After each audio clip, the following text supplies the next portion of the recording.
Hello, everyone, and welcome to my Week 9 fantasy football recap.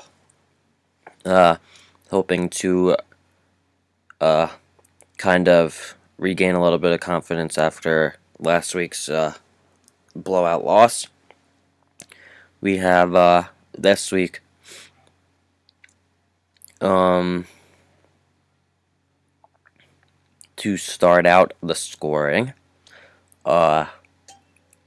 Peyton got me 29 points. Was outscored this week by Andrew Luck, in large part due to the 2 interceptions that Peyton threw. And Andrew Luck also had 2 more touchdowns than Peyton this week. So there was that. This week I have, for the first time all season, all of my receivers scored in the 20s this week.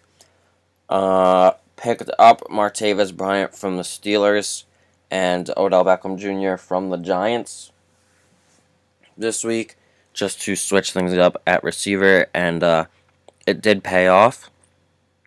My receivers got me, as I look really quick at their scores. It looks like about 65 points. But his receivers also had a good week this week, so his also got about almost the same. His receivers got like 62. So it looks like I did win the receiver matchup, but not by much. Thanks in large part to Jeremy Maclin. Jeremy Maclin had a big week this week, 2 touchdowns.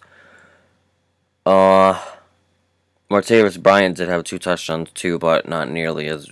He didn't even have 100 yards. But I will take the solid contributions I got this week from my receivers.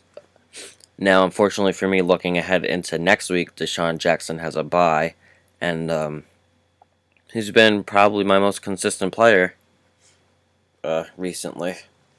So I'll have to deal with that. Now, my running backs, I had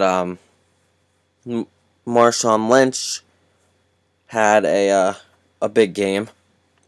Finally, again. For the first time in a while, Marshawn Lynch was good.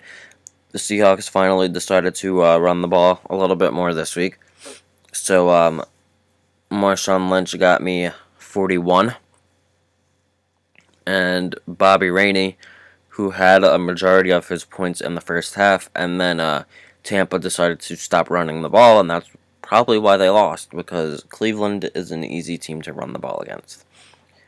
So my running backs combined for about 64.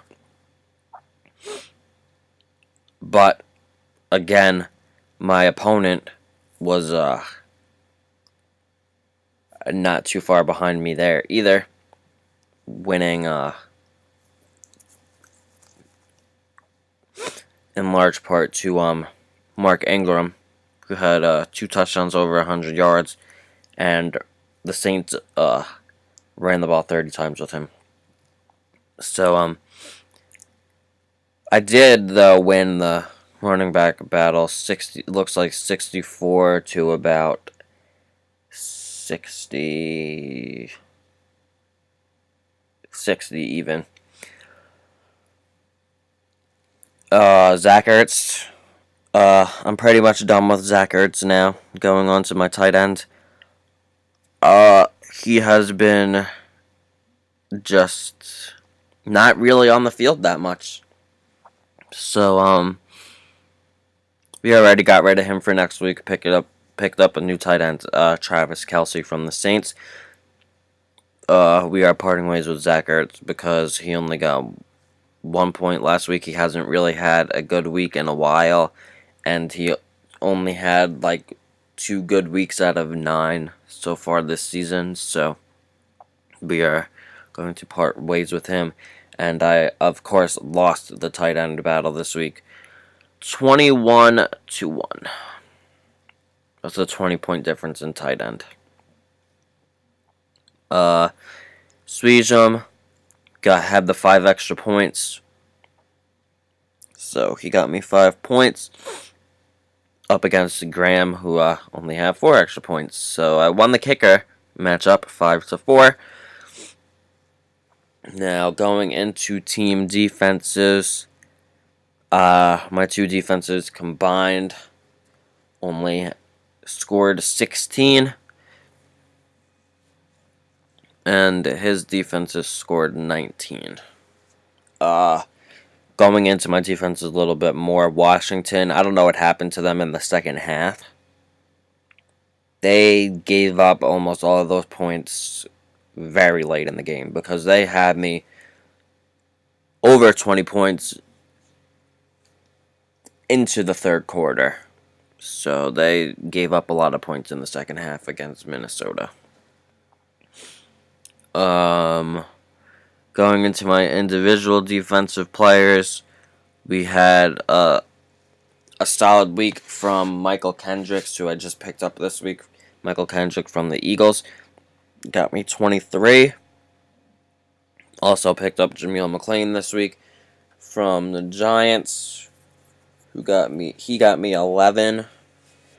And Dansby was actually my worst individual defensive player this week with only 9. And looking at his individual defensive players, it looks like he had 30. He had 40. And I had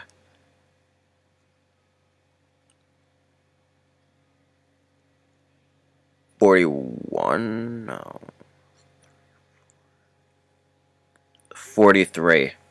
So I did win with my individual defensive players as well. Now we will look at the bench. My bench didn't really do too much this week. Terrence Williams only had 2 catches for 19 yards, and he got a tackle somehow. Must have been on one of Whedon's interceptions, if I had to assume. Doug Baldwin only had 8. McFadden had 17 only, and Frank Gore only had 13, but 13 is more than he's been getting, so. But my bench is really nothing. I do have to play either Baldwin or Terrence Williams next week, though, for Deshaun Jackson, so hopefully they can pick up their games for me for next week. Now we will get into the final score, which now, as you can see, I wound up losing this week by a score of 227 to 253. I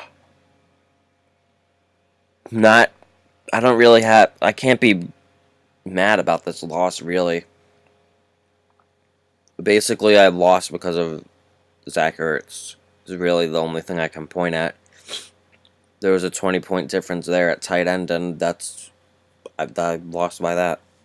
Less than 20, so. There was that. So I am now 4-5 in 5th place. And I did just find out today that it's not only the top 4 teams that make it to the playoffs, it's the top 6. So we are still in line to make it to the playoffs.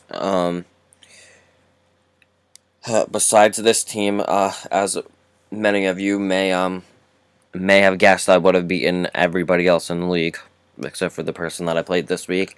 And that is the case for the 3rd time this year. For the 3rd time this year, I played a player that scored their highest point total on the season. So 3 out of my 5 losses I would have beaten everybody else in the league except for the person that I played that week. So that's unfortunate for me, but that's the way the schedule is right now. I'm just playing teams when they're hot, I guess. But hopefully we can get out of this little losing streak we got going on. 2-game losing streak we got going on now. And hopefully week 10 can bring us a win. I am projected to win next week as of right now, but I am definitely have to make some changes to my team for next week because I do have a handful of buys that I have to take care of. So until then, good luck, have fun, and be safe.